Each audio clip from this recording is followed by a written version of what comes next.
बिहार की राजनीति में भाजपा अब लव कुश समीकरण को साधने की कोशिश कर रही है और इससे नीतीश कुमार की बेचैनी धीरे धीरे बढ़ती जा रही है। ऐसा क्यों, अभी यही हम समझने की कोशिश करते हैं। दरअसल लव कुश समीकरण का अर्थ होता है कुर्मी, कोयरी, कुशवाहा।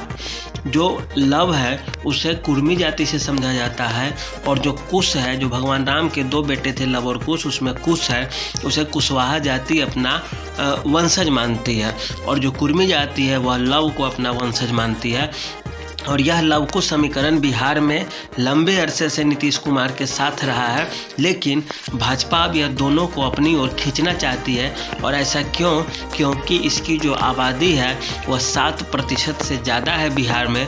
दरअसल देखें तो कुर्मी जाति की आबादी बिहार में 2.8% है, मतलब 3% उसे मान सकते हैं। और कुशवाहा जाति की जो जनसंख्या है वह 4% है। कुशवाहा जाति से यदि आपको स्पष्ट नहीं हो जा रहा है तो आप यह समझ लें कि जिसे कोयरी बोला जाता है और कुशवाहा भी कहीं कहीं बोला जाता है, वो दोनों एक ही जातियां हैं। तो ये अपने आप को कुश का वंशज मानते हैं और इनकी जो आबादी है वह 4% है। अब बात करें, पूरे बिहार में प्रभाव तो नहीं डाल सकते, लेकिन कुशवाहा और कुर्मी और कोयरी, ये तीनों जातियों का जहाँ जहाँ भी संख्या है अच्छा खासा है। जैसे नालंदा के इलाकों में, दक्षिणी बिहार में कुर्मी जाति की आबादी ठीक ठाक है कई सारे क्षेत्रों में, तो वहाँ इनका वोट प्रभावी वोट है।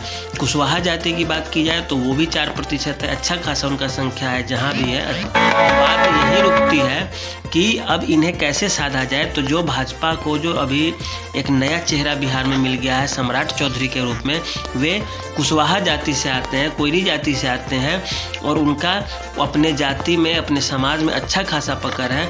और भाजपा उन्हीं के सहारे से कुशवाहा वोट को तोड़ने की कोशिश कर रही है। और इसमें आरसीपी सिंह, उपेंद्र कुशवाहा और सम्राट चौधरी, ये तीनों नेता भाजपा के साथ है। इस कारण कुशवाहा जाति के अधिकांश वोट भाजपा के खाते में जाना फिक्स है। कुर्मी जाति की बात बची तो कुर्मी जाति के नीतीश कुमार पहले से ही चेहरा है।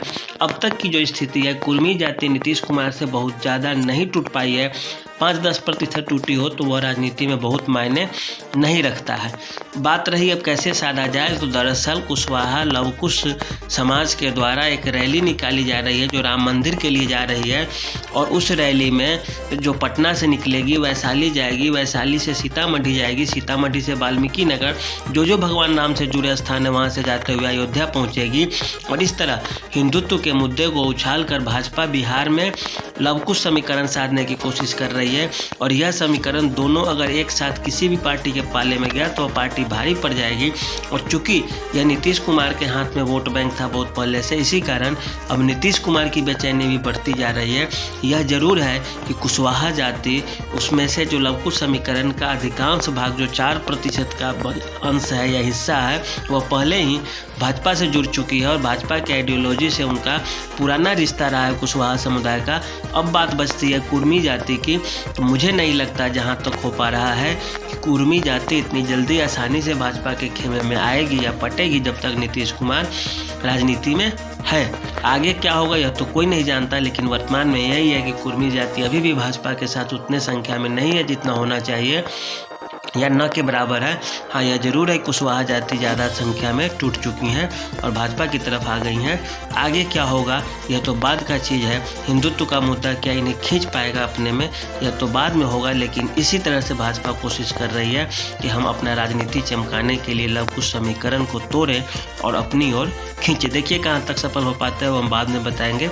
आज के लिए इतना ही, धन्यवाद।